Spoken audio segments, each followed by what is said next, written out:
Hello, hello. Welcome to another episode of Umineko. Once again, I can't believe we are on Arc 6 already. Holy shit. And, it's gonna be a good one.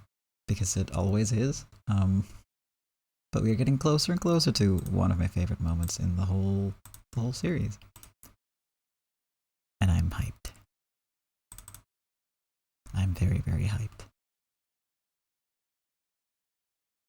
I'm also gonna start the game. Took a little break last week because I was not doing great health wise, but I'm all better now and ready to go. My eye is also much better, much better, so I'll be able to read properly today, which is always wonderful. Hello Kat, welcome to the stream. How are you doing? I am feeling much better, thank you. And we are also getting closer to the end, yes. Though that is still a ways away, thankfully. Because I'm not quite ready to be done yet, honestly. Speaking of being done, yes, I will take good care of my only decent eye. Let's start off with a content warning, as always. Content warning for Erica, who is a terrible person who does terrible things, but a great character that we love to hate. Character deaths, detailed descriptions of gore and body horror, child abuse, discussions and mention of suicide, and misogyny. Then why don't we go over where we left off last time, because it was quite the cliffhanger. I'm also gonna scooch myself over here a little more, there we go. And yeah. Last time, our hero, Battler, landed himself in quite a pickle. Quite a pickle, because, well, Erica outright cornered him. She forced him to... Let's see. I see that automat stuff, hold on. We are talking about the gardening tool here, surely. She forced him into a corner and basically forced him to stick to his guns and not do any rewrites, or do a rewrite and admit that she was right about the solution that she came up with for one of the locked room mysteries. He stuck to his guns, which, as it turns out, is potentially a logic error, which means that he is trapped in there until the logic error is either solved or he acknowledges that it is a logic error, at which point the game board ceases to be. It will not exist anymore, erasing basically everything that Beatrice made. Which, I mean, he's not gonna do that, is he? That would not be like him to do. So he becomes trapped in this one room. And as it turns out, that is, the person we keep seeing the glimpses of who is trapped in a room, that's Battler. That's been Battler the whole time. And, yeah, he's, not gonna have a good time in there. Meanwhile, there's also a love trial going on, which I think we'll be revisiting today. Between the, 3 pairings, I should say, not couples specifically. But, yeah, we're gonna find out where that goes at some point. I already know, but, I'm sure it'll be really interesting for you all to figure out why the hell that is even a thing in the first place. And, the quicker I start reading, the quicker you're gonna find out.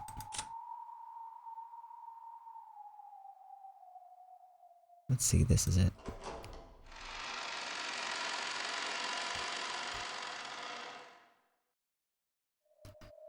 There is no streamer mode for this game, because while they do copyright claims on stuff like YouTube videos, they don't block or ban use of the music outright.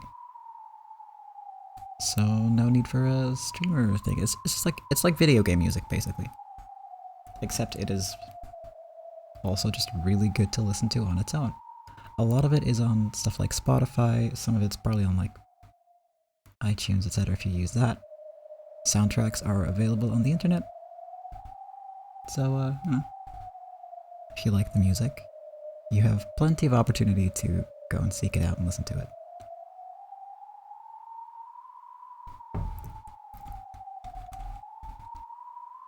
Alright. We're gonna start high-pitched, oh boy. I'm stalling, I'm sorry.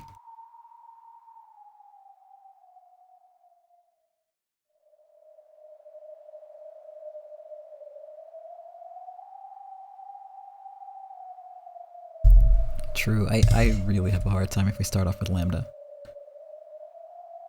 Like, most of the time I don't even remember what she's supposed to sound like.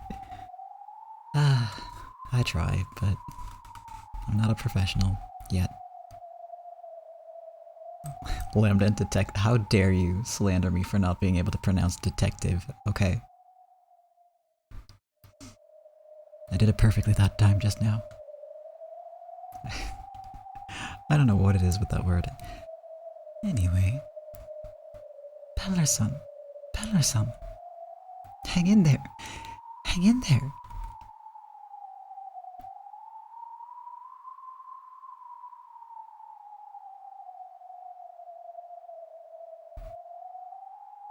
Can't get out.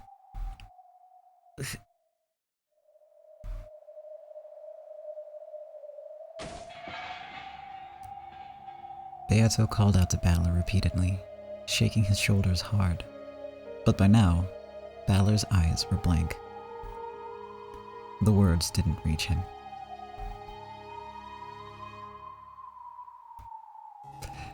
Berncastle and Erica had already left. The game was officially suspended until Battler could think of a new trick. But it was doubtful that it would be resumed even after 1,000 years or more.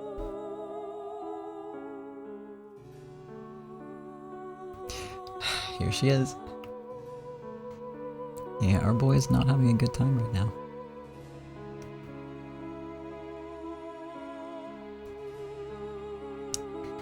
Okay, I'm heading off too. So long, you two. There's no need to say so long. We'll think of a trick in no time, and the game will resume. We won't take up your time. So stay here a little longer, please. We've drawn those same words out of many witches' mouth in the past.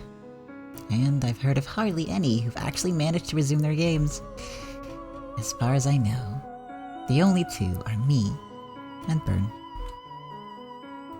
Why would a person who knows about that hell throw another person into it? Just because you're bored? Is that all?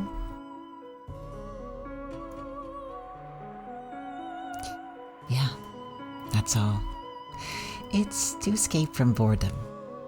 Because when we get bored, we remember. We remember that hell. And you know, by throwing someone else down into that hell, we realize that, oh, we're the ones on the throwing side. And that means that we aren't that hell ourselves. If we don't keep doing that, then the fear of that hell will overwhelm us. If you two manage to get out of it, then he can as well. I will save him, for certain. For certain. You stand before the Witch of Certainty, Lambda Delta, and swear a certain outcome? Yes, for certain.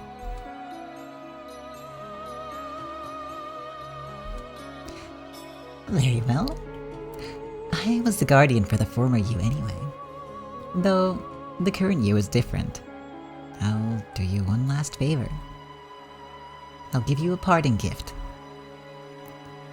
And what is that? Hope. The hope that as long as you hold on to your certainty, your wish will definitely come true.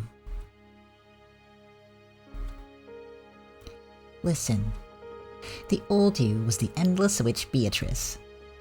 You used to love detective novels that depicted impossible crimes, and you used those to make the claim that a witch existed, to make many people believe in magic. As one stage on your path to becoming a witch. Detective novels. Yup. The old you was an avid reader. A lover of detective novels and locked room murders, and a super expert on impossible crimes. After devouring book after book and reading through countless locked room tricks, you hit upon the ultimate, single origin trick, and you used it to form the core of your system of magic. Feller told you, right? He told you that the old you would definitely have thought of a way out of this predicament. I'll acknowledge that. I guarantee it, by the name of the Witch of Certainty, Lambda Delta. The old you would definitely have solved this locked room trick. That is my parting gift to you. Goodbye. You've sworn certainty to the Witch of Certainty, so I won't say farewell. I'll see you again soon. Yes. We'll see you again. Soon.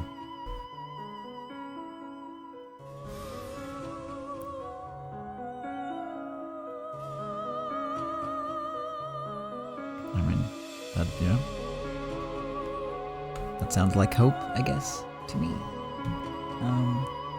Also, Lulu, I wish I could promise you that he's gonna be super happy after all this, but wow, that would be a spoiler, wouldn't it? Lambda Delta vanished into thin air, and left behind in the witch's tea room were the two who had held the title of Endless Witch.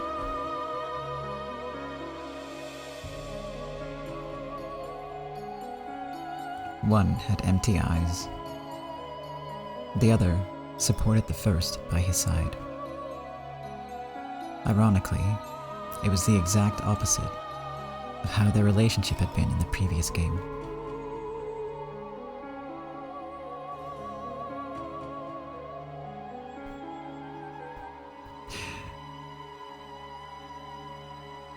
Come on, I had to say something.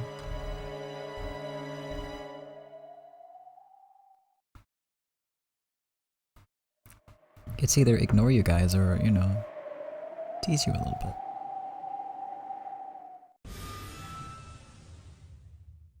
Oh my god. I have to pull out all the stops today, it seems. Though that's like every week, isn't it?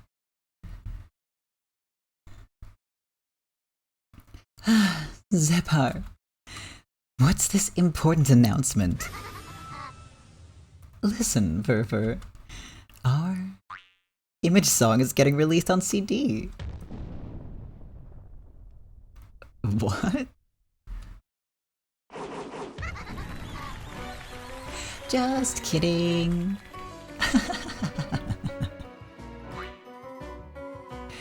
We were just so bored of showing up the same way every time. We thought we'd change our style a bit. We're entertainers, and the stage is alive. You've got to ad-lib every now and then. Yeah, we could have done without that, you jackasses. Thanks for helping remove the tension, you two. Sorry, but we're still talking about what to do in the second trial. We'd like a little more time. And, if possible, some quiet. Sorry, George-kun. Actually, we have a truly important announcement regarding the second trial. It is good news for some, perhaps bad news for others. Those for whom it is bad news have probably already figured it out. you don't know what we're talking about, then it's good news for you. Are they bad? Are they? We don't know that. Beatrice-sama. It's nothing.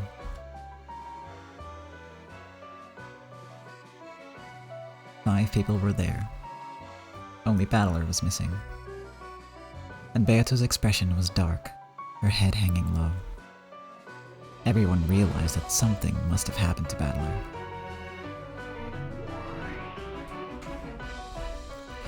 We'd like to announce that Battler-kun is retired before the second trial. Everyone murmured. Just what had happened? The witch's game will wait forever for him, but a pair of lovers cannot wait forever. Love is like ice cream. It's sweet and creamy, but if you don't eat it quickly, you'll lose it. Our game isn't so gracious that it'll wait for him to return. So that's what you meant by good news. Well, I'm glad that our rivals have gone down in number.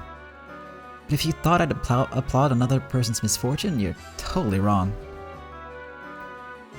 Battler-kun, the one we thought of as our greatest enemy. I won't ask why. If the demons in charge say so, then that's how it is.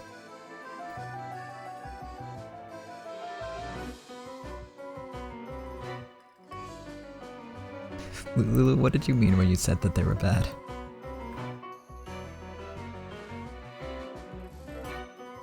Then, what will happen to Beatrice-sama? It seems I will lose the right to take this trial. After all, this is a trial to test the bonds between lovers. Battler-kun isn't currently capable of doing that, so his pair is disqualified. How truly saddening. However, she is one of the participants in this 3-way trial of love, so I think we should let her watch the trial as an observer. A splendid idea. She does have the right to bless the pair that does overcome the trial. Are you okay with that? Yes. I want to watch until the end. And I still believe he will come back quickly, regain his eligibility, and continue this trial with me once again. If you ask me, she has the right to be an observer. No objections here. There's no need for us to be cruel. I forgot Conan's voice again. Sorry. That may be, but as bad as it sounds, the loss of a powerful rival is our gain. Sorry to do this to you and Battler-kun, but I'd like to settle this trial right away. That's George-kun for you. I'm rooting for you most on the inside. The coldness with which he furnishes that love makes his heat stand out all the more.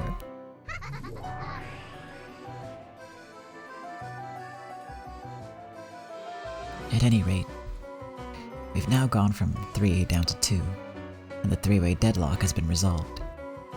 We weren't able to fight proactively because we were afraid of a 1 against 2 situation. Now that it's 1 against 1, it's just a good, clean duel.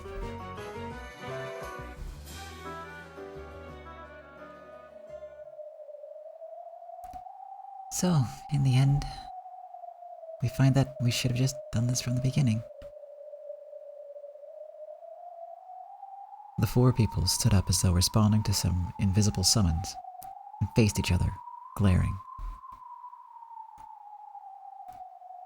Only Beato was off to the side, watching the course of the young lovers' fight in suspense. Each pair of lovers has an unbreakably strong bond. Then, isn't that enough? Their love is already the real thing. There's no need to test it. But if so, then why must they fight? The victorious couple will be bound together by the magic miracle, and the defeated couple will fall apart. Why have the demons promised us that we will fall apart without a magical miracle? Why is a demon's game like this necessary? I don't understand. No, they aren't important right now. I have to think of an escape trick as soon as possible, so that I can save Balarsan from that locked room.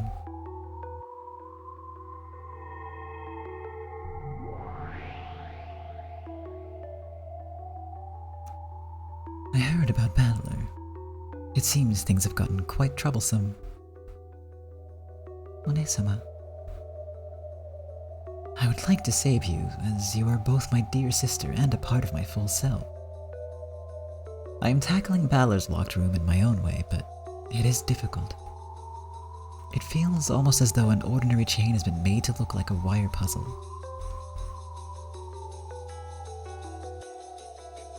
I heard from Lambda Delta-san. She said that the old Beatrice could definitely solve this trick. Don't you have any idea?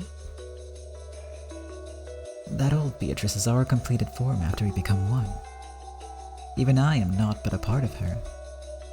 It stands to reason that I cannot solve it. By this, she meant that we shouldn't be able to figure it out no matter how much thought we put into it in our incomplete forms. She was saying that neither the elder nor the younger sister could ever be expected to solve this riddle. Beato shook her head, chasing that thought from her mind. I won't give up. I'll set right to work on that locked room. Unless I can save Balarsan as soon as possible, his heart will be crushed. Of course, I have no reservations about lending my own wisdom. However, even I cannot make anything out of this locked room. If we put our heads together, I'm sure we'll find the same answer that we would if we were joined. Please, lend me your wisdom, and don't give up. I still cannot fathom why you are willing to go so far for Battler, but I shall do as you ask. After all, it is a request made by myself. I will add my wisdom to yours.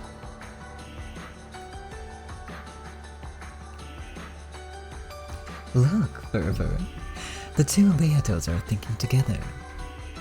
I wonder if those two can really save Battler. Oh, they can. If they have the miracle of love, that is. That's right, Zephon. They can certainly do it if they have the miracle of love on their side. And, yeah, you missed quite a bit, didn't you, Lulu? Including, some juicy content, yes. It's some really sad stuff, I'm not gonna lie. Say, Burfer, do you think they'll realize that we're giving them a hint for solving that locked room?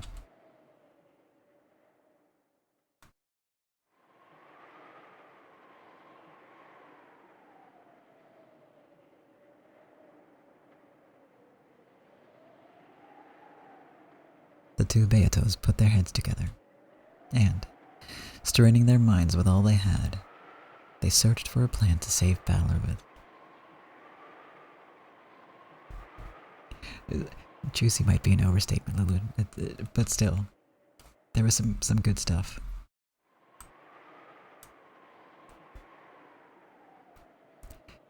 It was as though they couldn't even see the four people glaring at each other and solemnly discussing the manner of the duel. They'll realize. If they have love, they certainly will. They were the demons of love. Love is the single element, the source of all miracles. Could the miracle of love provide an answer for a locked room trick?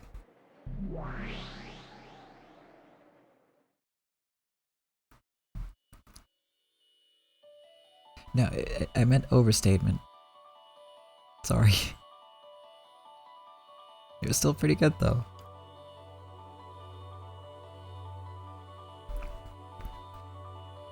There it is again.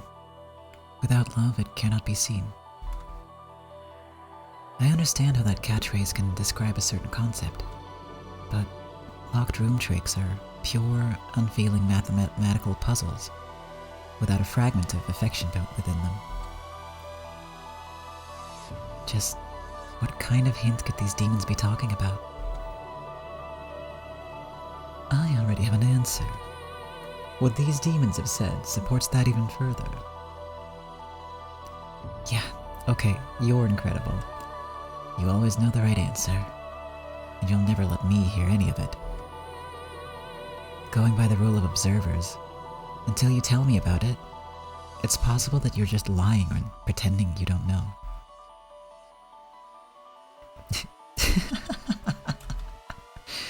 Yes, I do believe I prefer a bad-mouthed Miko. You please me, child of man. To me, a Miko's sarcasm and abuse is like a ceremonial dance in my honor. You're a real irritating master. Stupid Oni-chan. Why did you make a locked room like that yourself? Think, child of man. Thinking is not only a job for the characters within the tale. As a reader, you too have the right to enjoy thinking. And I enjoy watching you as you do. I'm willing to make a bet. Your last Miko ran out of patience and ran away from you, didn't she? You are free to enjoy yourself by scolding me. You are also free to consider the problem like the two Beatos. Unless you think, the tale will not continue. Why? I'm a reader, right? Can't I just stay quiet and read?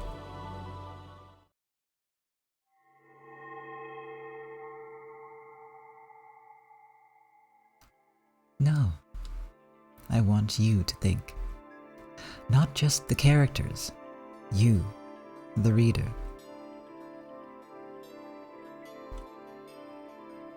I see. You're a pretty unpleasant author, aren't you? Anja was, of course, still only halfway through the tale. However, there were only a few pages left in the manuscript she was reading from. Where was the manuscript for the rest of the tale? It should continue much further than this. There should be many more pages remaining. Those were inside a different brown envelope, which was in Hachijo's hand. With a grin on her face, Hachijo waved the thick brown envelope around. If you want to read more, do what I tell you.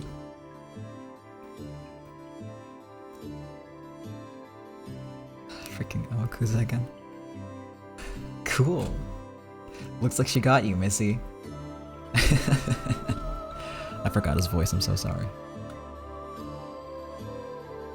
He hasn't said anything in a long time. Letting you read only so far for free, and then stopping when it finally gets to the good part. Amakusa couldn't stop laughing at this underhanded approach. I want to hear your own opinions, your own theories. If you tell me those now, I'll hand over the rest of the manuscript. Quit mocking me. You think I'll just do whatever you say after something like this? Come on now, Missy, calm down.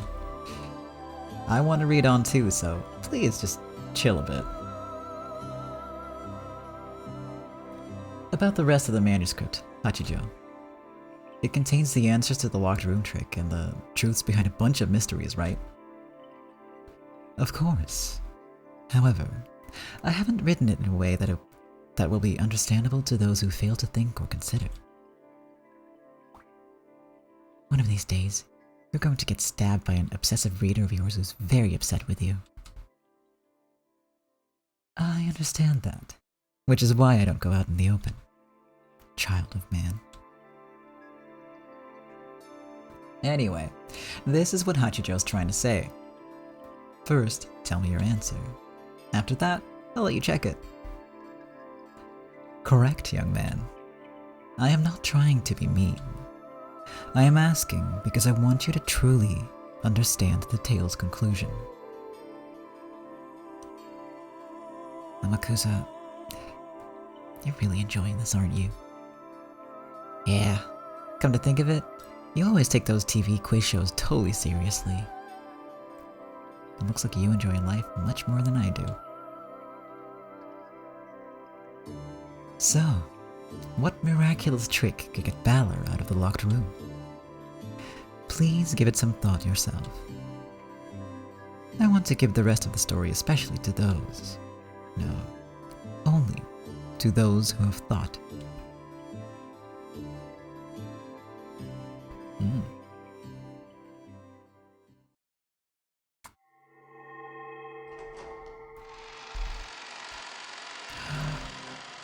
I know it's coming up. Oh my god.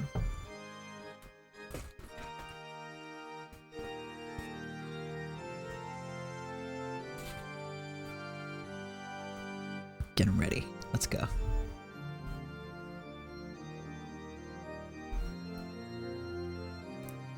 In the Witch's Cathedral. No. Considering everything that's gone on in here, maybe it should be called a demon's abode. Erica, who wants to savor the memory of her perfect victory, stood with the whole vast cathedral to herself as the flush slowly left her cheeks. You came back to this game just to simp. You know what, that's fair.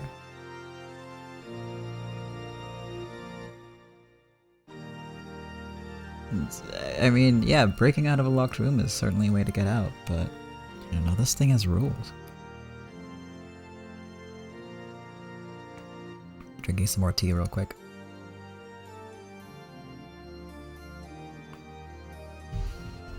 You know, gotta oil the vocal cords.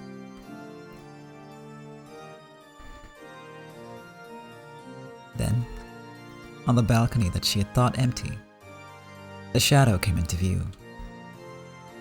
It was Lambda Delta. Oh, it's you, Lady Lambda Delta. It's not often one finds you alone in a place like this. Did Erica sound like that? I can't remember. Oh, you. Congratulations on your big victory. That's funny. I think I remember saying the same thing to you right here at the end of the last game. She was probably trying to be sarcastic. However, Erica was in such a good mood that even those words sounded like a compliment. I happened to hear what you said a short while back. What? I heard that you have also had the experience of being toyed with as a piece on some great witch's game board, then sealed away in some awful hell. Erica had an unpleasant, triumphant look on her face, as though she had managed to pry into some embarrassing memory of another's past. However, Lambda Delta didn't look in the least bit flustered, and instead looked down from the balcony in silence. Yep. I wonder how many years I was shut up in there. Maybe I should have been like Vern and counted them. No, it's probably best that I didn't. Counting the years is what broke her. Are you saying that my master also fell into the hell of a logic error at some point? She did. Though, she wasn't the one responsible for that logic error. Because she wasn't the game master?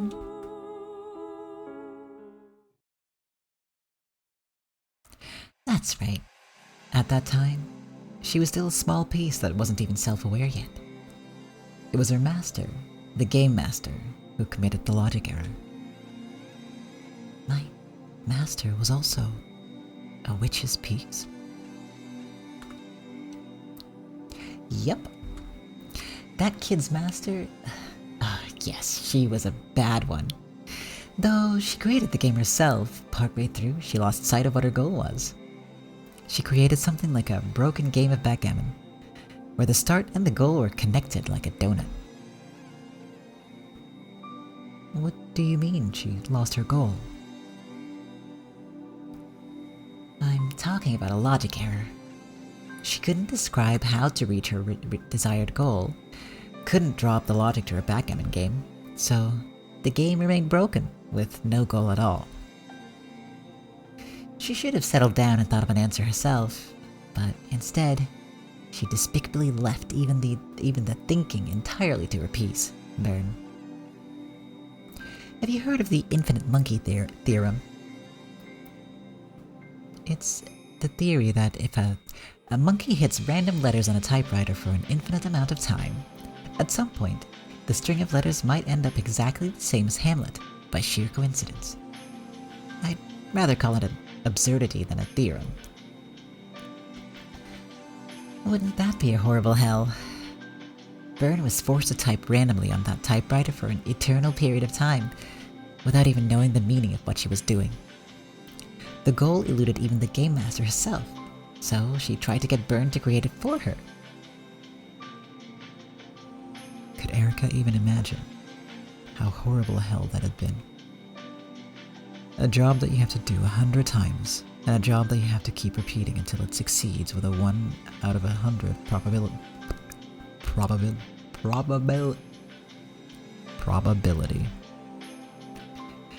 May look very similar. Probabilistically? I don't know that word. That's a new one. I didn't know you could, like, make that into a word. But the difference in cruelty between them is great.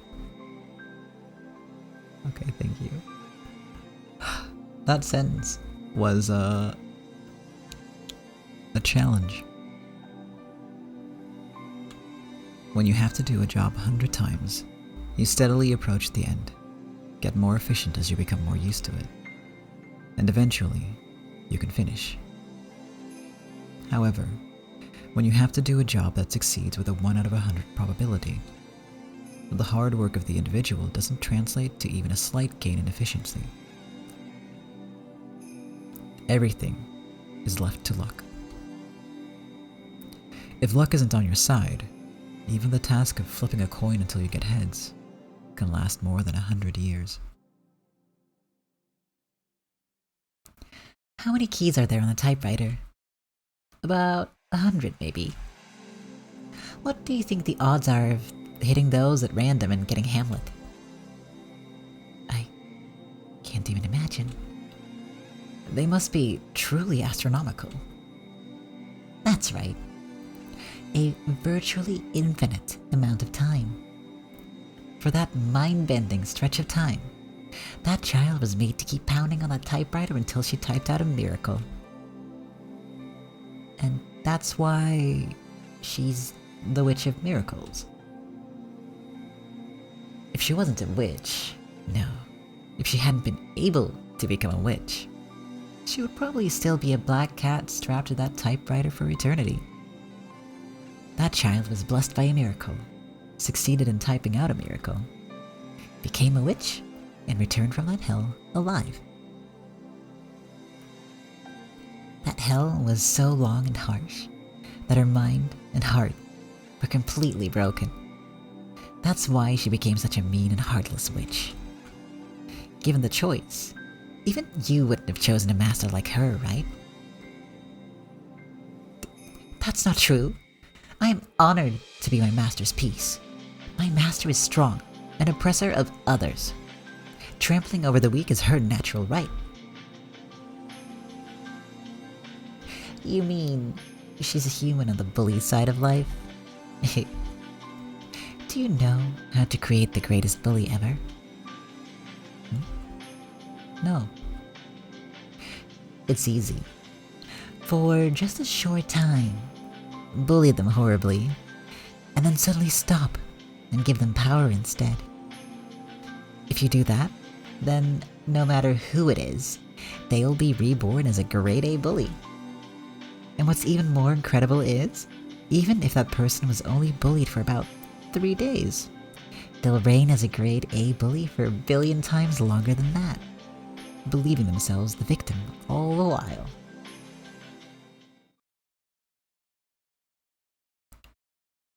What does that have to do with my master? You don't understand anything about Burn. No matter what kind of ruthless, cruel, horrible puke-spittle Burn may be, I want to be the one person who knows what she's truly like. And it's the same for me. Was that Lambda talking? Just double checking. Yeah. I don't know why I started doubting myself. I think that kid, as a fellow survivor from hell, is the only one who can truly understand. Who can understand what I'm truly like. It sounds like you're jealous of the relationship we have, but give it up. The hell you think you've trudged through is nothing more than a blink compared to the one we crawled out of. Lambda Delta was probably mocking Erica back. And the discouraged expression on Erica's face clearly showed that she couldn't accept Lambda Delta's words. If you'll pardon me for saying, I think it's the depth of the hell that's important, not the length of time spent there. Oh? You're not afraid to talk back, are you? Witch of Truth, Erica.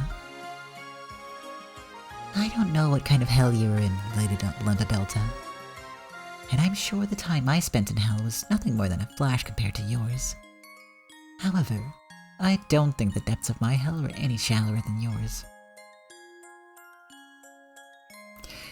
In celebration of your victory, I'll hear you out without arguing back. Let me just say real quick, thank you for the reminder. Oops, wrong button. And then I'm gonna drink some more water.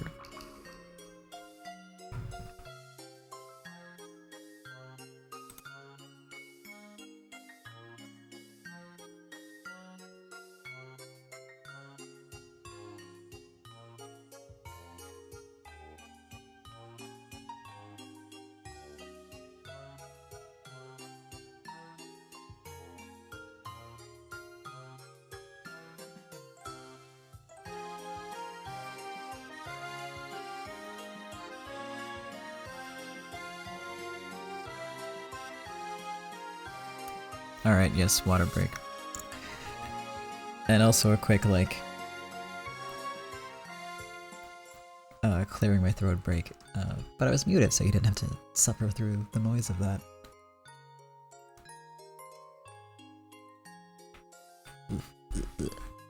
And I'm gonna hide the screen now. Although I guess it's... yeah, it shouldn't be spoilers, it should be fine. Breathing check, also a good one. Why don't we do a posture check while we're at it? Alright, posture atrocious. Alright, check. Same as always. I need both, a higher desk and a lower desk at the same time. I don't know. It's too low for my back, but too high for my arms, if that makes sense.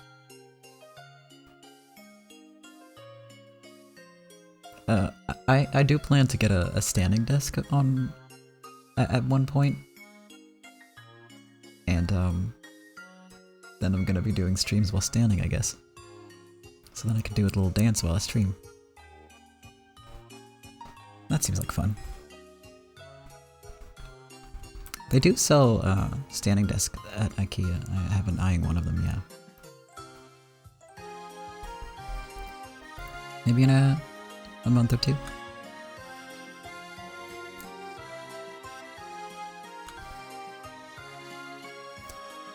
Alright, let me try to remember what Erica's voice actually is.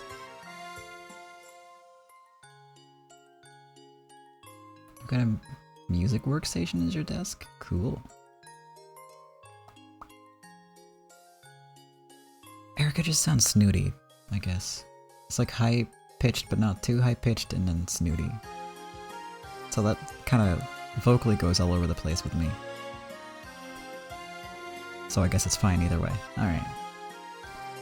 From my point of view, both the hell my master fell into, which could only be escaped by a miracle, and the hell you fell into, which presumably could only be escaped with certain willpower, were hells made to be escapable.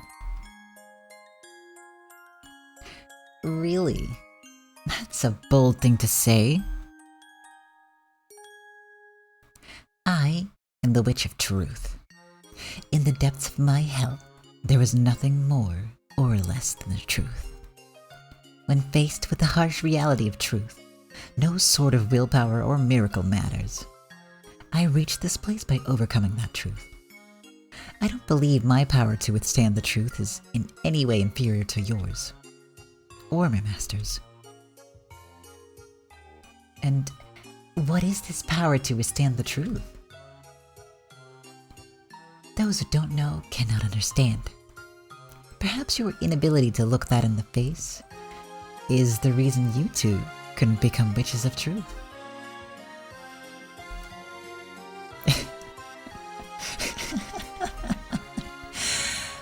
I'll forgive you for those impudent words.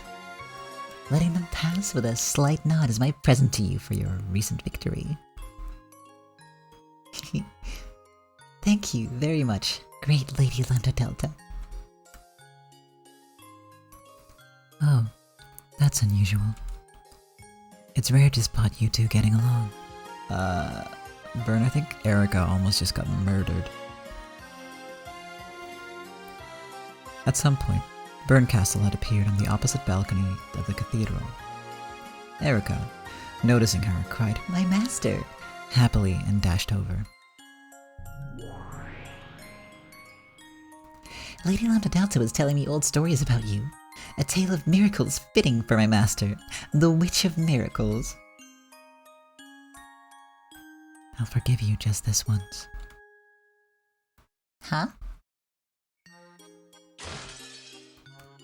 Never speak of my past again. A grimace rose to her face, blasting Erica's good mood away. And so, Erica understood. Berncastle was also a witch running from boredom, because if it ever caught up with her, she would remember those never-ending days of hell. This is proof that even my master still hasn't gotten over the pain and fear of hell. It means that she lacks the power to withstand the truth. For the first time, Erica felt just a little disdain for her master. My apologies. More importantly, what brings you to a place like this? I was looking for you. I wanted to give you a reward. A reward? Really? Thank you very much, my master. Oh? Wow, I'm jealous. What are you gonna give her? First, I acknowledge your ascension as a true witch, not just a temporary one. I'll be your guardian. Witch of Truth, Furudo Erika. Thank you very much. All you did was remove the temporary bit. That sort of reward can't be very pleasing. She really deserves something better, don't you think? No, that's not true. I'm very pleased. Of course, on the inside, Erica did want another present. Taking a cue from Lambda Delta, she waited patiently to see if there would be any other rewards. I do have one other. Berncastle snapped her fingers.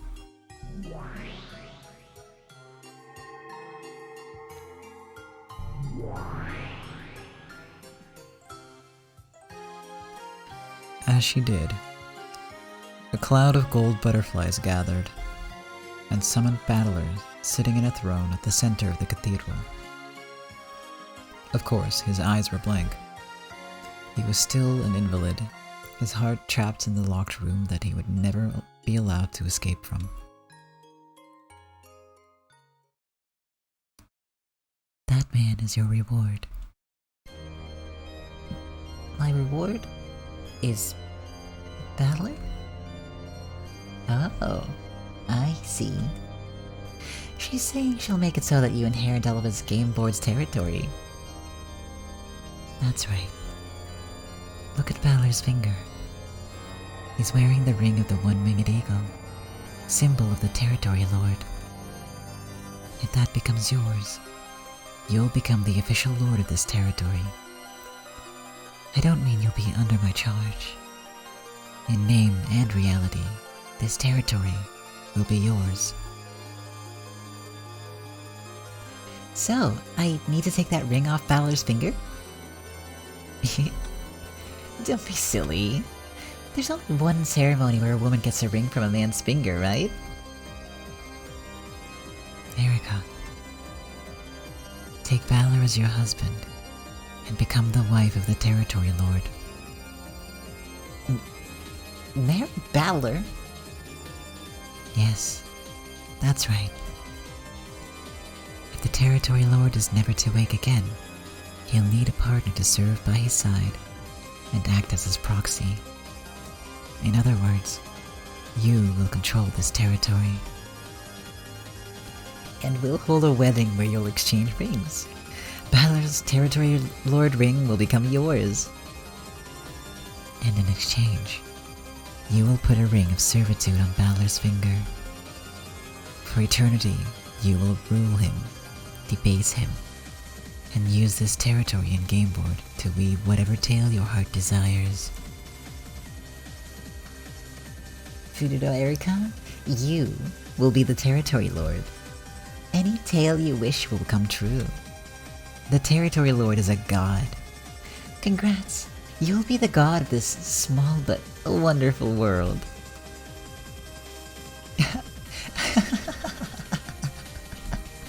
Is that true? My master? Will I become this world's god? That is the final reward I will give to you. Take Balor's ring and create your own world. When that happens, you won't be my piece anymore. You'll be your own witch, and a splendid one at that. Congratulations, Lady Erica. And one day, you must welcome me when I come to visit, just like Beato once did. Yes, my master. There could be no greater honor. And I'm starting to like this marriage to Balor thing. If you think about it, there could be no greater disgrace to this game. After all, that Beatrice was apparently born out of a desire to serve Balor and be liked by him. In the world that witch created, I will marry, defile, and humiliate Balor.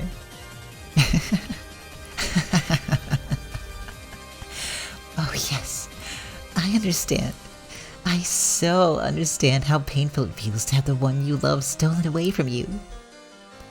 And now, I'm finally the one dealing out the pain. Truly, there could be no greater honor. I'm glad you like it. I knew it was the one present you'd like most in the world. Thank you so much. Thank you so much. My master.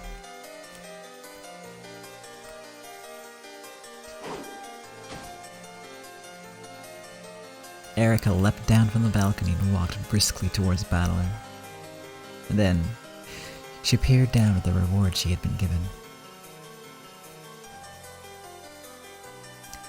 Now, isn't that a wonderful finale? You'll hold a wedding ceremony. Of course. A magnificent one. It's the perfect way to end Beato's game. Of course, you'll send Beato an invitation too, right? I only hope she actually comes.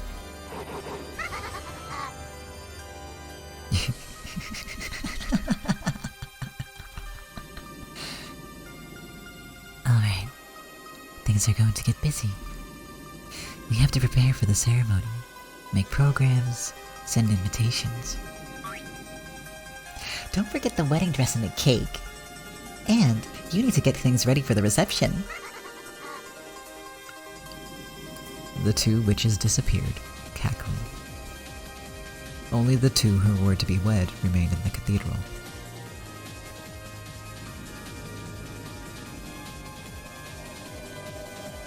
Could you hear, Valor's son?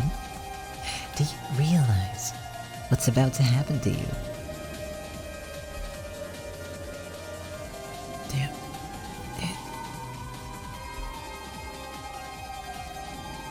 Valor's consciousness wasn't completely gone.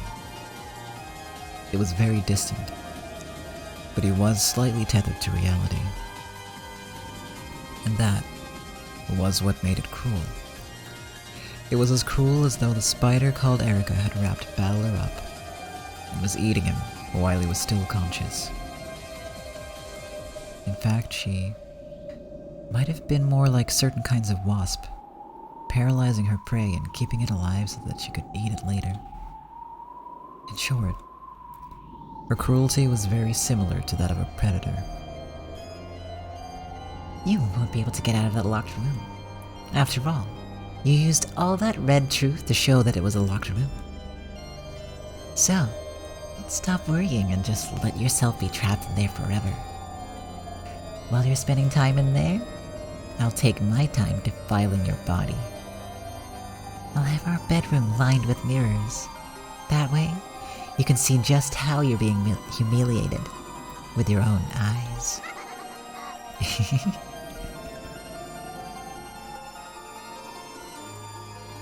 And then, let's have a bird cage hanging from the ceiling. We can stick your beloved witch Beatrice in there. What do you think? Wonderful, isn't it?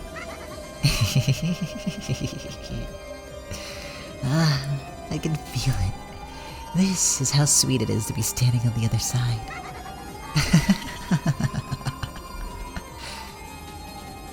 As he listened to this mad laugh, Valor couldn't even bring a distressed expression to his face.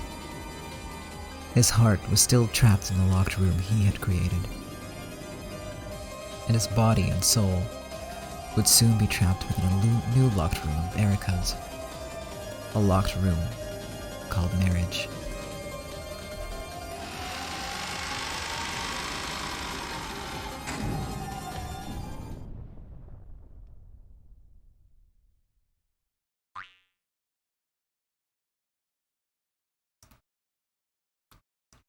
Hey, did you hear, Furfur? I sure did, Zephyr. Lord Balor and Lady Erica are having a wedding. They said it with so much of their usual frivolity that Beato had to ask them to repeat it again. What is happening? As you know, the lord of this territory has had his heart sealed away and cannot speak. So, the beautiful Lady Erica is going to become his wife and support him in his work.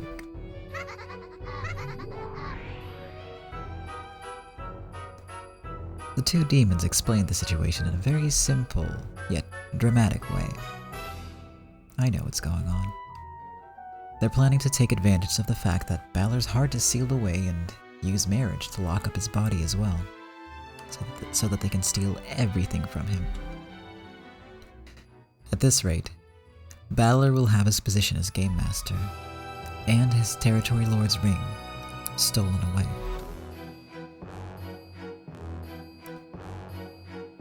That damn homewrecker. She thinks she can do whatever she wants. Let's steal him back. He may be of little importance to me, but matters that affect you are my business also. It's no use just to steal his body back. After all, the great Lady Berncastle has already signed the marriage certificate as a witness.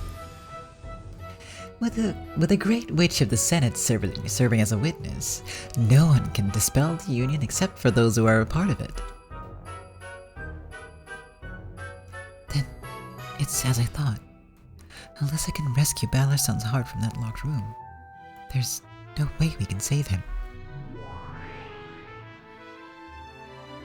Then find a way to rescue him from that locked room. You're going to steal away the bridegroom? Ah, how wonderful. If you can do that, it would make for a tale beautiful enough for the opera. However, this locked room stealing Balor is quite difficult. The only way out is the door, and if the chain is unset, his escape won't be accepted. And on top of that, the chain can't be set from the outside. And now there's no one left to switch places with him.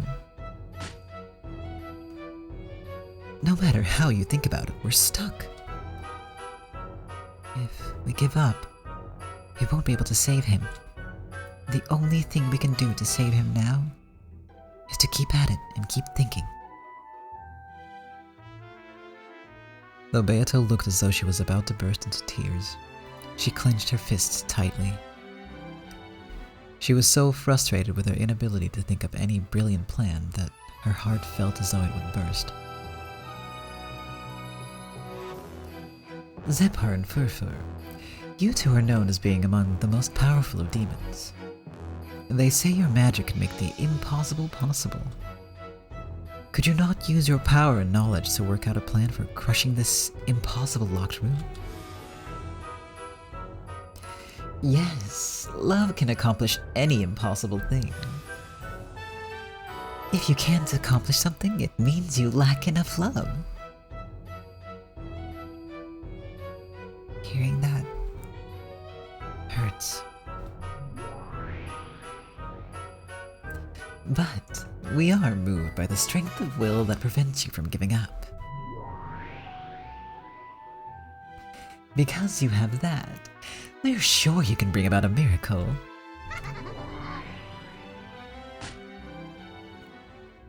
Can't you at least give us a hint about that miracle? We have known each other for no short span of time. Will you not at least give my little sister a hint as a parting gift?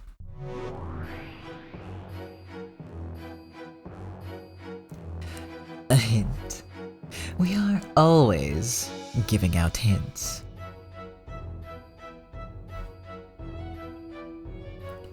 Without love, they cannot be seen.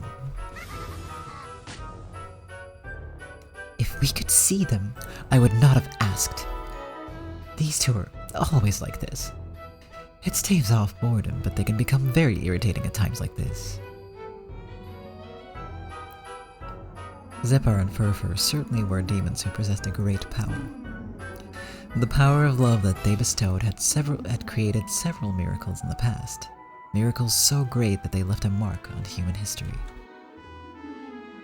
However, those miracles were never given easily.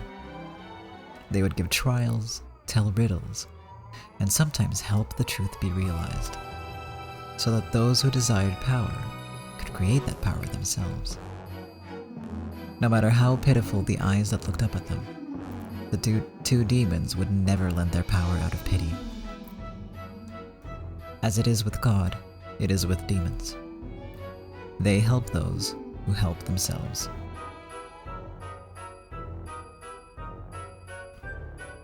I understand. I'll think about it myself.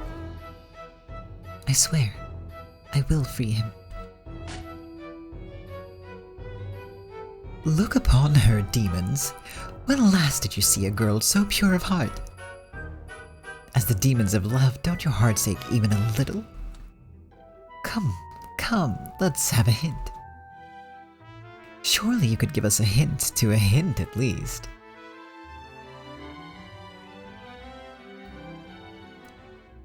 Zephyr and Furfur looked at each other. Of course, there was no pity on their faces. However, it could be seen that, though they did find the problem amusing, they were considering what they should do next. What'll we do, Furfur? Maybe a hint to a hint would be okay. Yes, even that would be welcome, so let's have it. Okay, here's a present from Zephyr and Furfur. A hint to a hint of love. Please. You cannot see the answer, because you don't have enough love. I told you, not a hint like that. And if you don't have enough love, why not observe couples who have it in abundance? Yes, and as luck would have it, we have 2 loving couples right here. Why not stay a while and be a spectator to their fight for love? You should watch our trial from the position of an outside observer.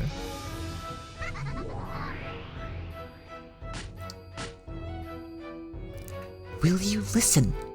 Not a hint like that, I said. Beato the Elder yelled at them, asking for a more tangible hint.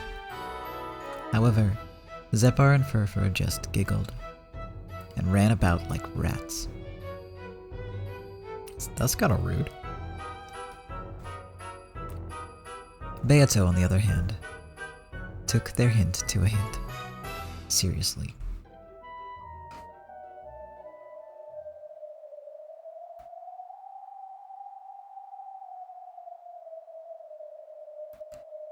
Now that she was out of the running, the second trial was between George and Shannon, and Jessica and Connell.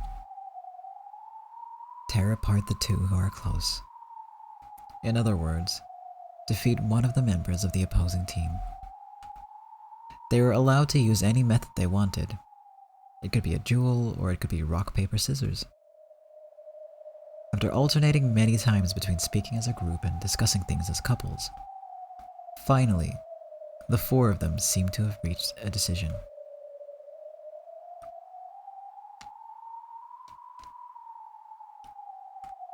Zephyr, Furfur, do you have a second? Oh, they finally called out to us. What is it, George? Have you decided the format for the duel? No matter how much the 2 demons baited them with their facetious tone, the couple's serious expressions did not waver. Yes. We've decided to have it as a single duel. It will be a duel between Shannon and me. That's surprising. For a one-on-one duel, we would have thought that George and Jessica would have fought. These guys really wanted it to be them, and they wouldn't listen. As a man, I find it frustrating that all I can do is watch. However, Shannon's resolve is firm, so we have no choice but to respect their decision and believe in them. Kanon-kun.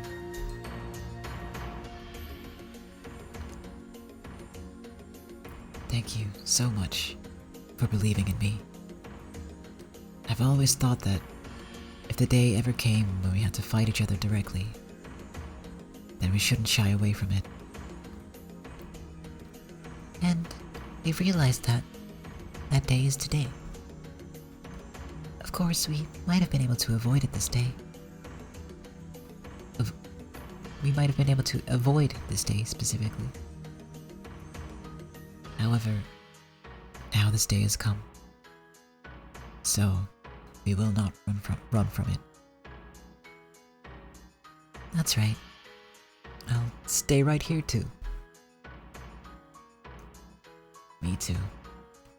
I believe in Shannon. So, I won't say anything more. And Even if Shannon is the one fighting in the duel, our power is one. So, we'll be fighting together. Yes, that's right. I'm just speaking for the pair of us. If it is a decision made by those in love, even demons will not object. So, how would you like to settle this duel? You don't mean that you want to have a real duel, do you?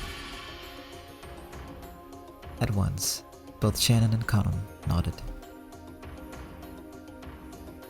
And the method? That doesn't matter, as long as it is a fight to the death.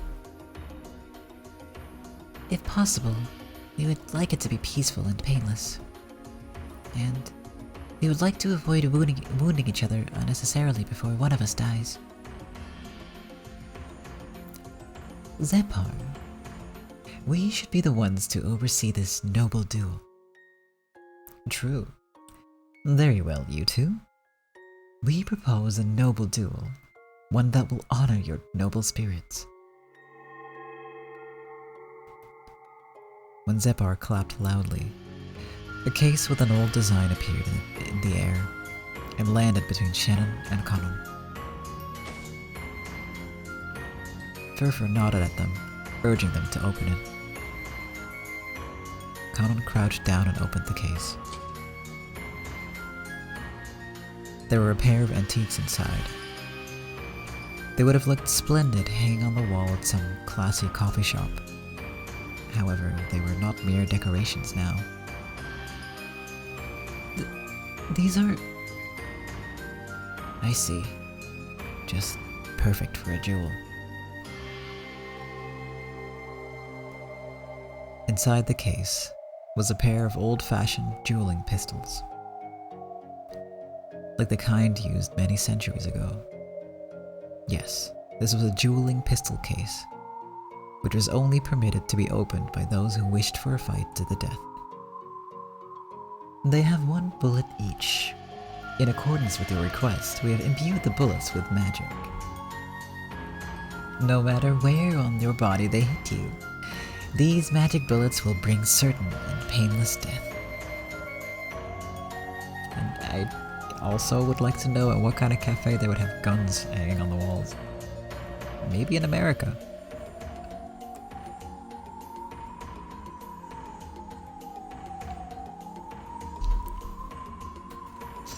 Or like a gun cafe.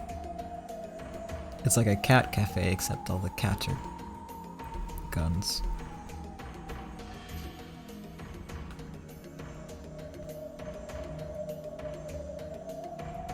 Yeah. No, you're right, Lulu. Thank you very much. You are most merciful. And what if we both miss? Normally, that would be a draw. However, such a thing is not allowed in our trial. If you both miss, you will come back, and we will give you new bullets. This will repeat until one of you is dead. I have no objections. Me neither. I'm glad. This means we can finally settle this.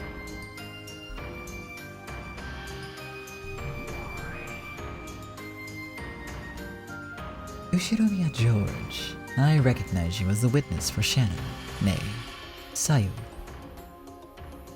Understood.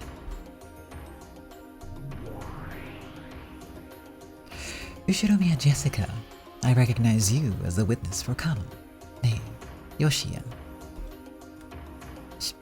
Sure.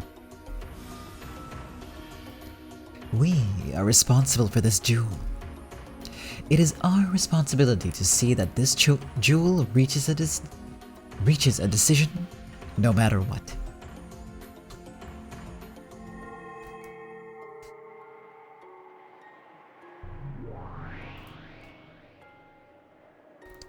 When Zepar and Furfur cried these words out, the whole area was blanketed in a gold-colored light. And when it cleared, it had become the rose garden where golden roses bloomed.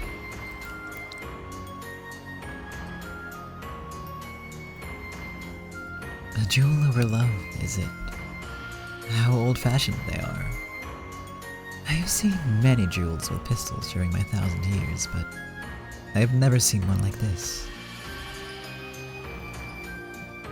Because it's being overseen by demons? No. A duel over love is usually a fight between two people both in love with the same single person. However, here we have a pair of lovers fighting another pair of lovers. This is quite odd. I'm sure that's because they want the miracle of magic. It seems we cannot succeed in love without that miracle.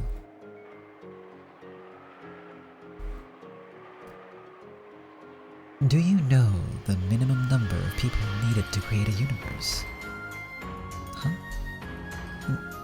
No, I don't.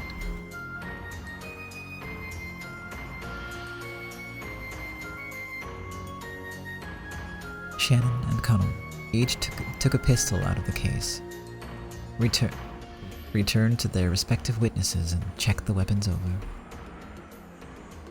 Then, after they had both determined that there were no problems, the two were asked one final time whether they were prepared to duel, and both of them nodded.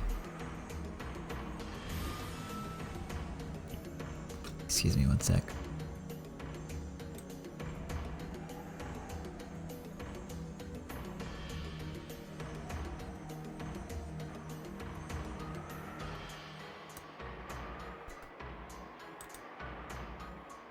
Okay.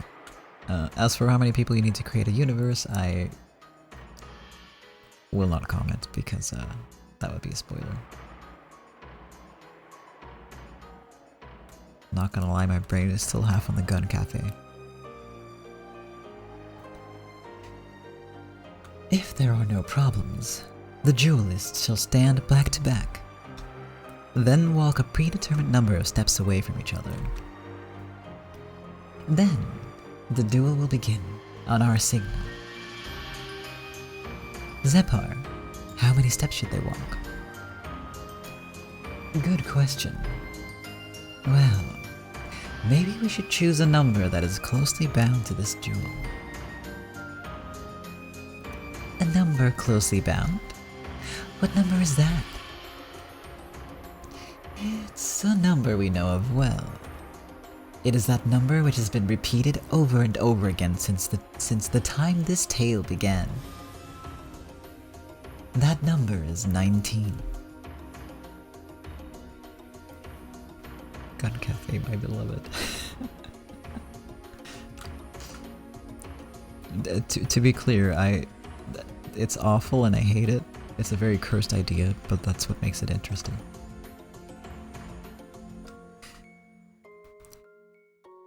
That's an interesting number. I like it. It's a good number to settle everything with. 19. It was the number used to refer to the witch each time the illusion of a 19th person had been seen on this supposedly 18-person island. It was the length of time it had taken to create this tale.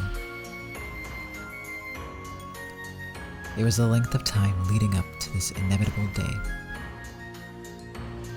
And it was the age of the true territory lord of this world.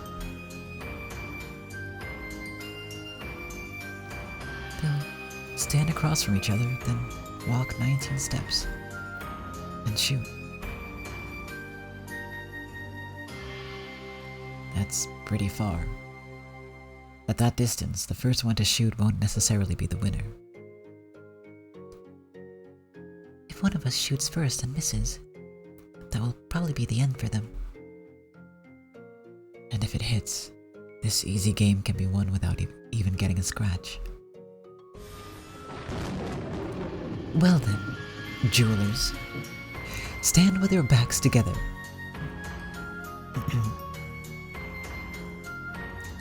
Shannon and Akano slowly walk towards each other, facing each other. Once they turned away, the next time they would see the other's face would be the time that they killed them. So this was the last time they would face each other.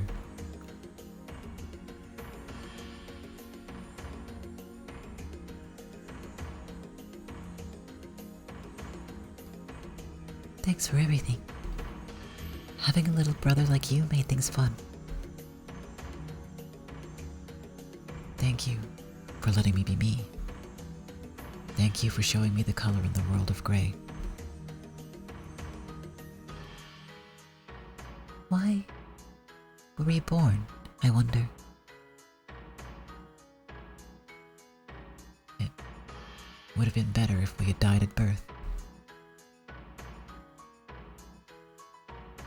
That is our father's sin, isn't it? Yeah. So he can just die. Let them all die. Yeah, everyone will die. It'll happen very soon. And right after, everyone will revive, and we'll be able to see them again. And we won't be birds in a cage anymore. We'll finally leave our cage and fly off to our separate worlds. I should have had this duel with you long ago. Surely, today is the day. Yeah, it's today. October 5th, 1986. The fated day. The day that one of us will die. Or maybe we'll both shoot at the same time and both die. Oh, that might happen too. In fact, that's not so unlikely at all. Right. Even if that happens, our loves will surely be made complete. Do we really need to duel? We do. You said it yourself. We should have done this much sooner. Right. Because to me, you are... To me, you are just in the way.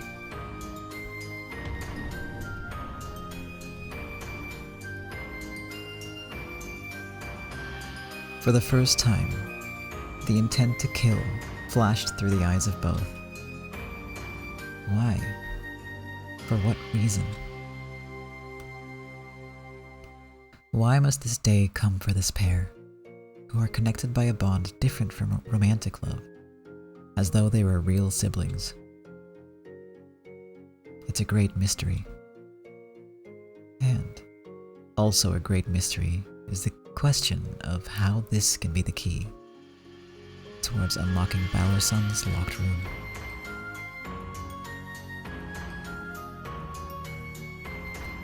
If I watch over this duel instead of running away, will I find the key towards solving that locked room? I will, right? Zipper-san, Frufur-san.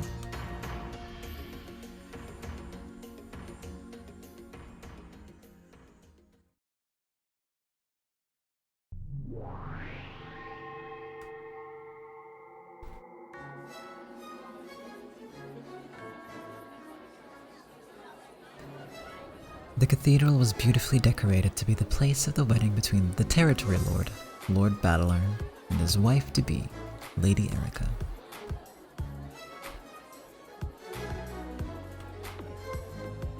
A crowd of guests wearing goat masks filled the cathedral, waiting for the arrival of the bride and groom.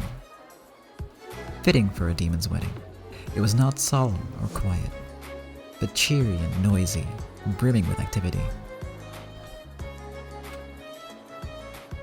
I wonder what Beato is doing. I hear she has gone to see Zephyr and Furfur. With the power of love, that powerful pair could even force the Demon King to retreat. They are bound to be of some use, or at least I would like to think so.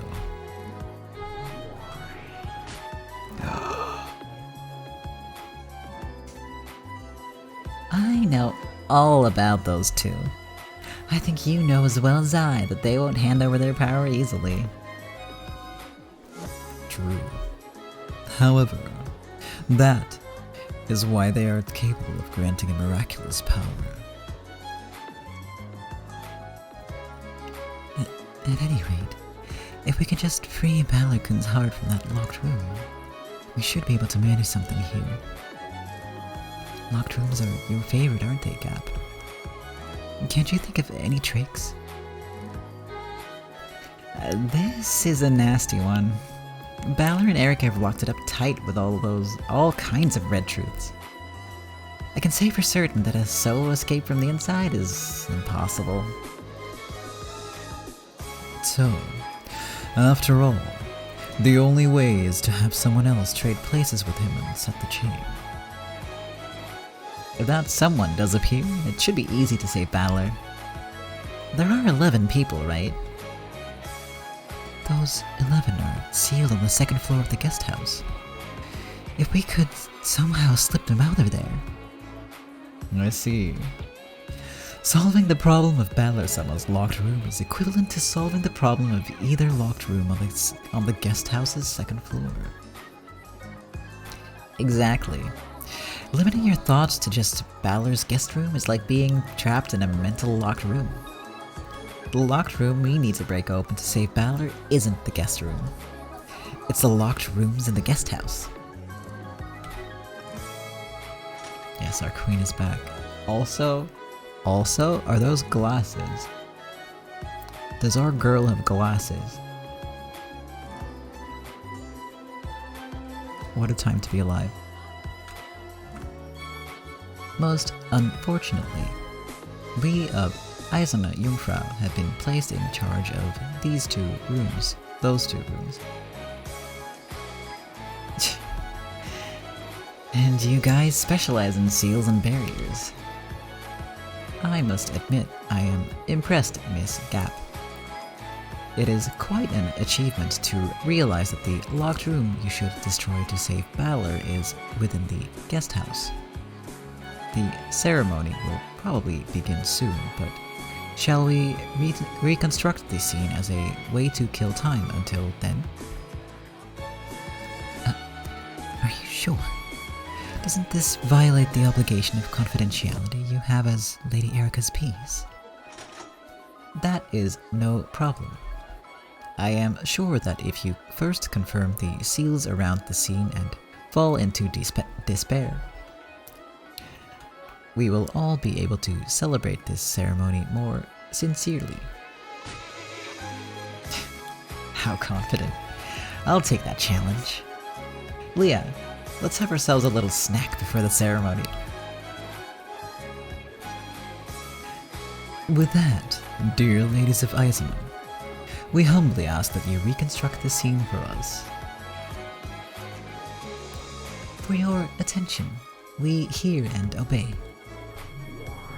Oh, Lulu, you are so right.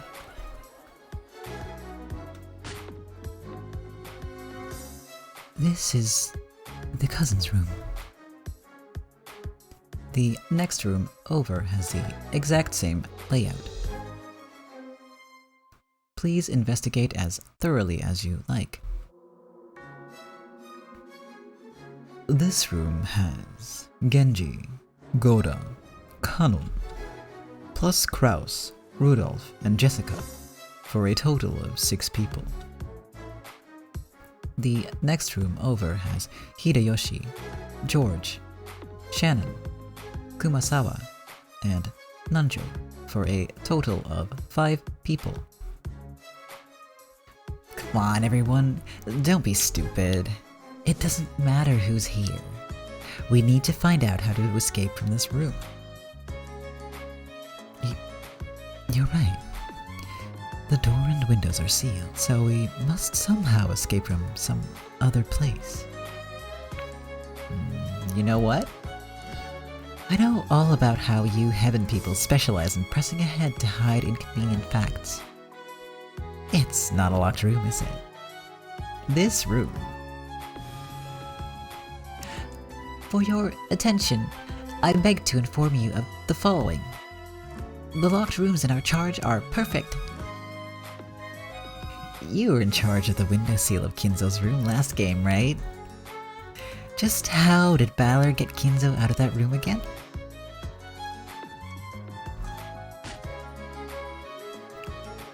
Cornelia was not at fault. The blame rests on me as her superior. This is exactly the same as Kinzo's study. It's the windows. This locked room can be broken by the windows. It's clear as day how you people operate.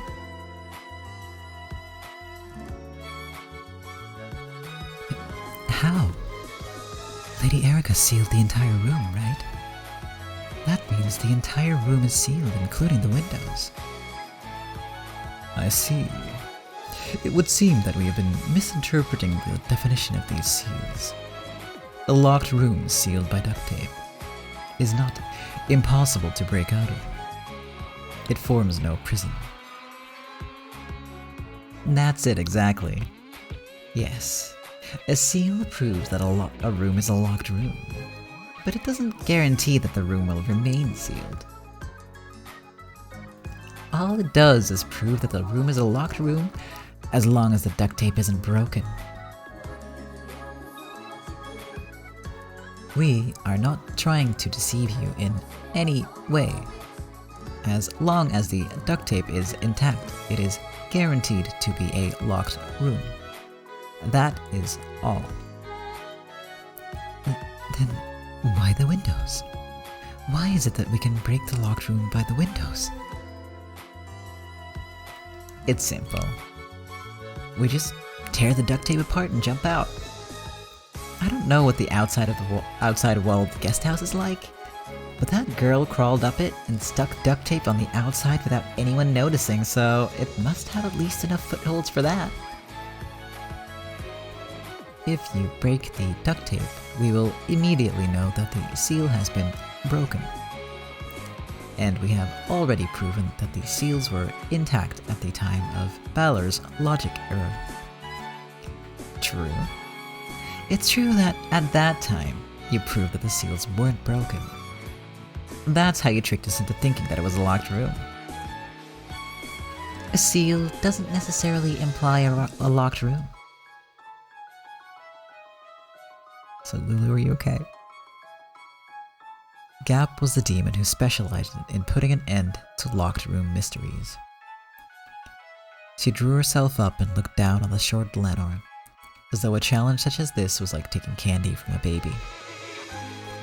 Lenore looked up at her with a bold expression, and sparks flew between them. But no, not those kind of sparks.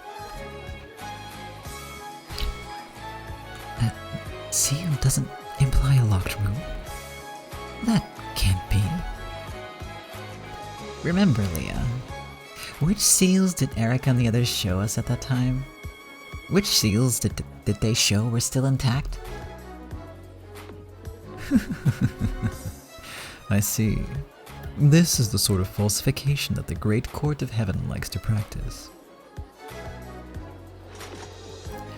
I cannot let that remark pass. What is your complaint? Come on, I've been saying it the whole time.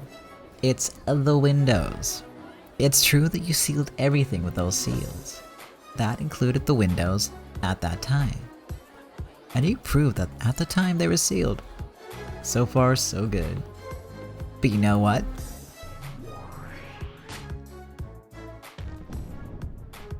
After that, any one of the people inside could have done it. Who was here again? Genji, Goda, Kanon, Kraus, Rudolph, Jessica. Any one of them could do it. All they had to do was tear the duct tape on the window, slip out from there, and save Balor. But at the time of the logic error, it was proven that the seals were intact. Incorrect. At that time, Lady Erica only proved the status of the seals on the doors.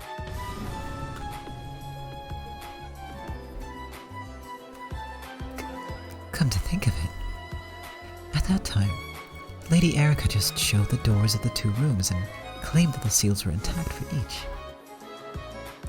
She never mentioned the seals on the windows. That's correct. It's probably true that the seals on the doors and windows were perfect at first. However, at the time of the logic error, only the status of the seals on the doors was confirmed. In other words, since the time Erica left the guest house, it was not forbidden for them to break through the windows and leave whenever they wished.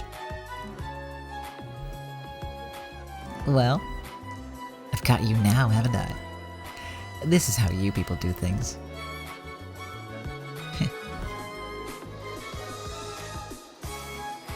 Supervisor Delano, it's nearly time. It seems the bride and groom have arrived. This ends our chat. We will meet again later.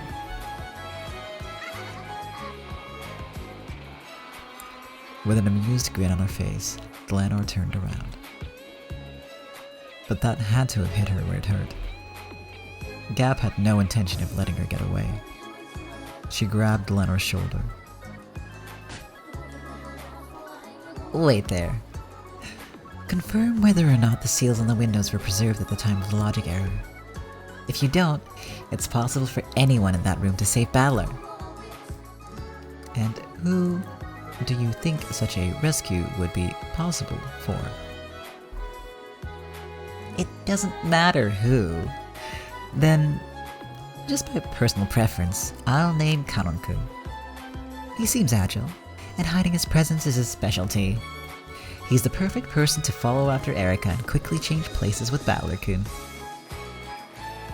Kanon, you say? That is impossible.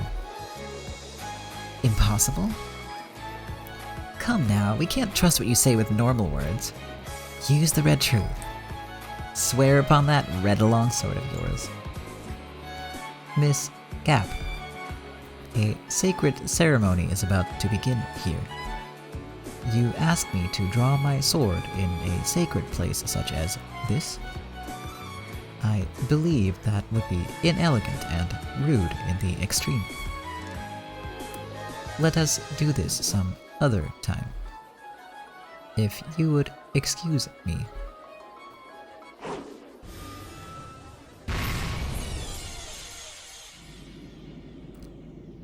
It is possible for Kanon to save Battler. After Erica sealed the room, he left by the window, switched places with Battler-kun in the guest room, set the chain lock, and hid in the closet. That is impossible. The seals on the windows were also intact. Of course, this is at the time of the logic error. Gap's blue wedge and rapid reverse roundhouse crossed with Delano's red longsword, and both pointed at the other's throat. The once peaceful mood of the wedding broke apart. Several goat guests whispered to each other, wondering why those two seemed to be fighting.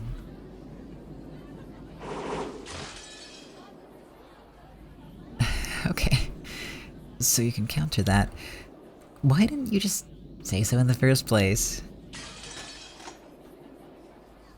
We thought that Beatrice might eventually reach that thought and then barge in on the wedding with that as the key to Balor's escape. I did not think that you would press us first and force us to show our hand. You do fight dirty, don't you? You're trying to lay a trap for Beato, making her suspect the windows, drawing her out and then turning the tables on her. What else should a human who guards the bride be expected to do? Are you satisfied now? A hellish wedding truly is vulgar and barbaric. Now, excuse me.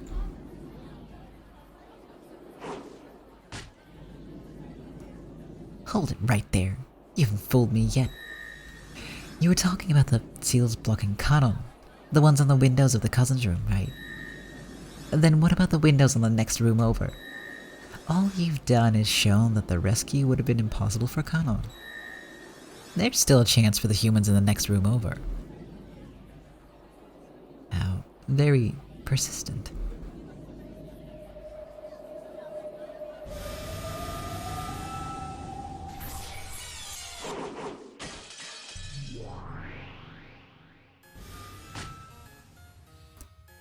We apologize for our rudeness. We are the Chester Sisters Imperial Guards, in charge of security at this ceremony. I'm afraid I must ask you both for your stamped invitations. Glanor A. Knox. I am with the bride's party. Here is my stamped invitation. Also, here are my credentials as bodyguard to the bride. Confirmed as Chief Knox. Welcome to Lord Battler's wedding. I'm Gap. I'm with the groom's party. Here's my invitation and... oh no. You didn't get it stamped at the reception desk, yeah. I came here directly, so I didn't go by the reception desk. Haven't got a stamp yet. Why do you always have to mess something up at times like this? Gap-sama, my apologies, but we'll have to ask you to come with us to a different room. Glanor watched, shrugged, and turned away. Wait there, Glanor! Respond to my blue truth! If you want the opinion of the Great Court of Heaven, please fill out an application in accordance with court procedures. For your attention, know that the ticket window is open from 10 to 5 on weekdays. Lunch break runs from 12 to 1:15. For your attention, be advised that the use of whiteout or strike-throughs is not permitted when filling out forms.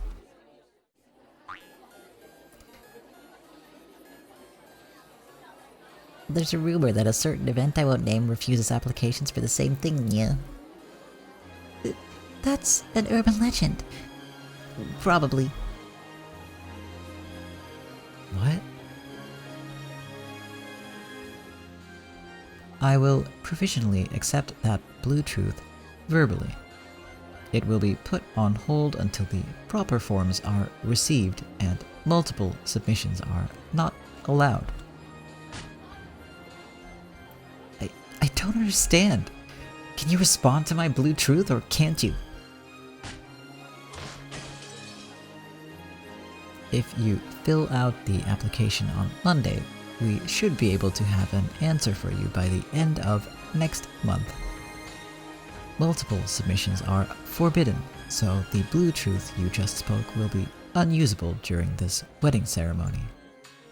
This is in accordance with the official Great Court Regulations, Article 214-15, Prohibition of Multiple Submissions. For your attention, I beg to inform you of the following. Know that it is forbidden for blue truth to be used if based on the argument that the window seals of the next room over were torn at the time of the logic error. For your attention, I beg to inform you of the following. Be advised that there can be no obligation to provide an answer to said blue truth. Cowards! Hey, let go of me, Rabbit Band! The Chester sisters led Gap away. Just when she had thought that she'd reached the core, they had underhandedly refused to respond.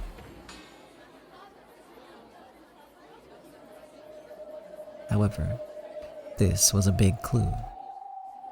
There was a chance that the window seals on the next room over had been broken. In other words, it might be possible for Hideyoshi, George, Kumasawa, Shannon, or Nanjo to save Battler. And yet, just now, that option had been sealed away. The use of any blue truth based on the window seals on the next room over might have been broken. Had been prevented. It was now impossible to claim that the 5 who could have saved Battler were the ones who did it.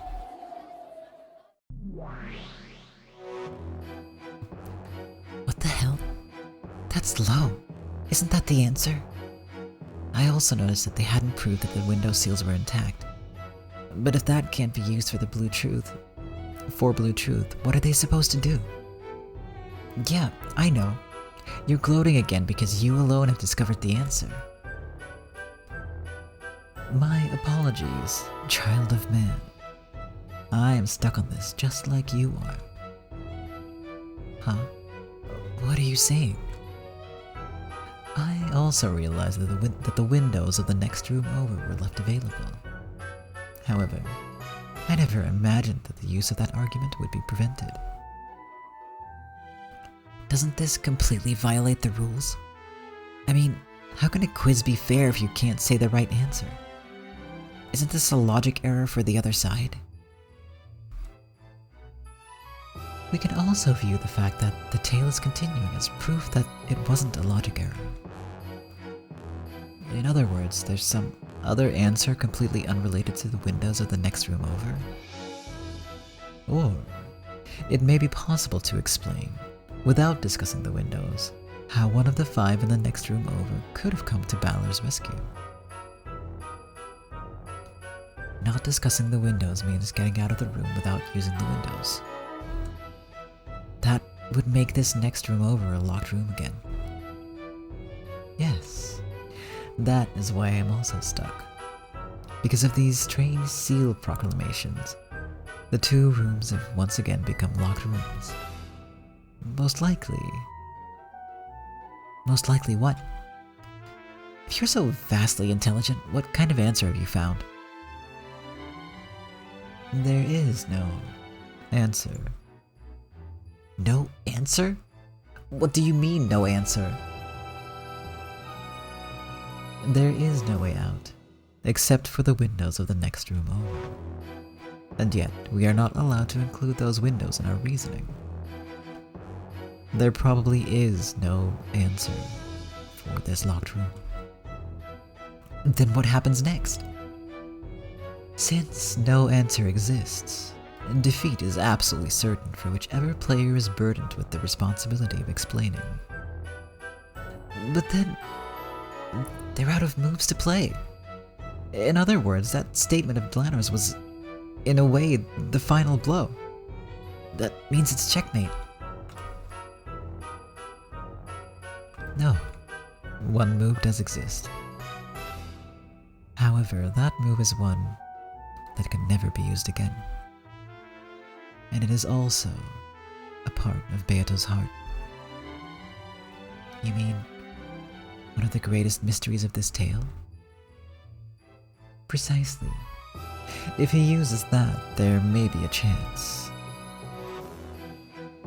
Feathering sighed deeply. It was something she hadn't done at all before now.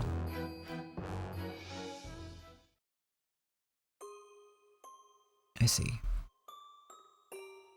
So it's finally time for the curtain to close on this long, long tale.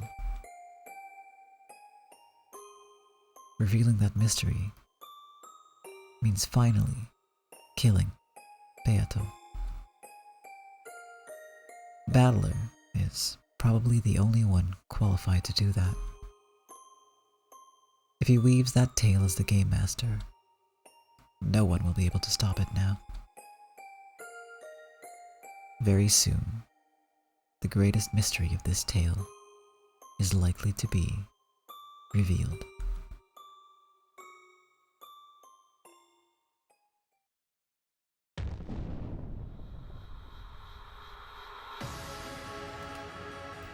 But we'll find out what that is next week. Or maybe even later than next week. Or maybe not at all. Who knows? I know. Or do I?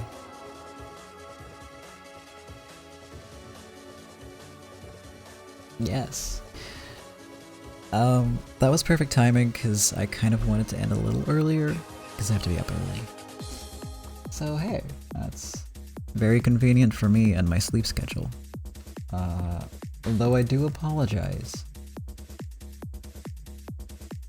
I do apologize for the cliffhanger.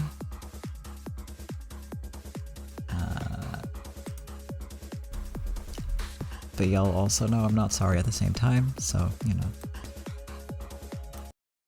We'll leave the epic music for next time. I know, the audacity. It's, I mean, you know, I've gotten a lot of practice in at this point with the cliffhangers. I'm just, you know, showing off my skills at this point. This song's a little loud. Yeah, no, we're gonna continue next week, I promise. And oh my god, a lot's gonna happen in that episode. My goodness. Cliffhanger Cafe, I like that. That's where we are right now. Welcome. I hope you enjoyed your stay.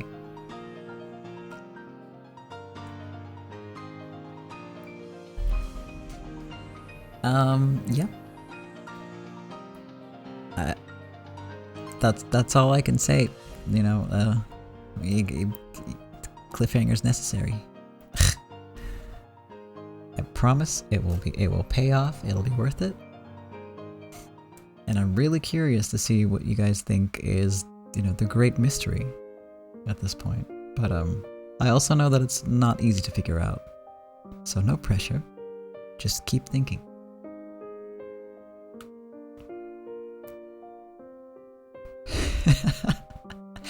Hi, welcome to Cliffhanger. Would you like some? Gone. You'll never know what they have on the menu. You'll never know. Well, maybe if you come back next week. Do they have desserts? Well, come back the week after and maybe we'll tell you. And you might have more than a week to figure out the great mystery that is left in this game. And Lulu, I don't think that's a mystery. It's just the writing, the character design, it's all real good. So it makes sense that you love everyone so much. And I love them too, like a lot. So I totally understand. Oh shit, true. A Cliffhanger Cafe would not get any revenue because nobody would get the chance to order anything. Maybe it's like you pay at the door, you know, for the experience. Yeah. No, this can work. This can work. I'm gonna workshop this. And I'll let you know how that pans out next time. Or will I?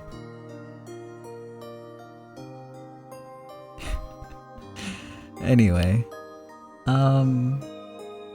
Yes. Time to wrap things up for now.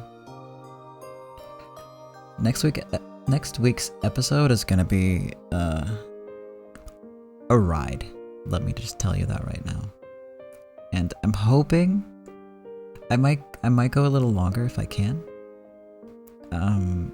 Because I'm hoping that we're gonna get to my favorite bit in this arc.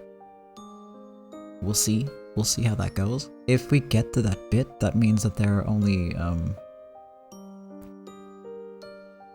I think 2 more episodes left until we start on 7.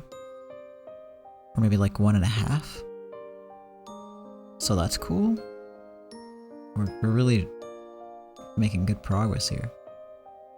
But yeah, we'll find that out next week. In the meantime, I'm gonna be back on Saturday with an extra stream to make up for the one I missed for Ocean Month.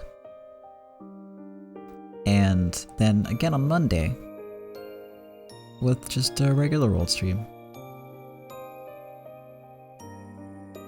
If somehow the worst comes to worst, we're just gonna extend Ocean Month by a little bit, and I'll just, you know, stream an Ocean game on Monday. But we'll see. I'm trying to squeeze an extra one in there, but Yeah, just a regular, creepy, cursed stream that's mostly wholesome. And potentially mostly me complaining about video games. But hey, maybe I might do some art stuff, I don't know. And True Mermaid, yeah. Damn, I picked the wrong month, huh? Nah, the reason I picked April is because my birthday is in April, so... It felt appropriate to, like, do, like, a charity thing in that same month, I don't know. To sort of, like, you know, do something useful for the world. Give something back, you know? Basically play Santa Claus a little bit. I don't know, I had like a whole... I thought about it. I put thought about it. I put thought into it, that's what I'm trying to say. Anyway. Extending it would be doable. We'll see. I'm just gonna go with the flow, as usual.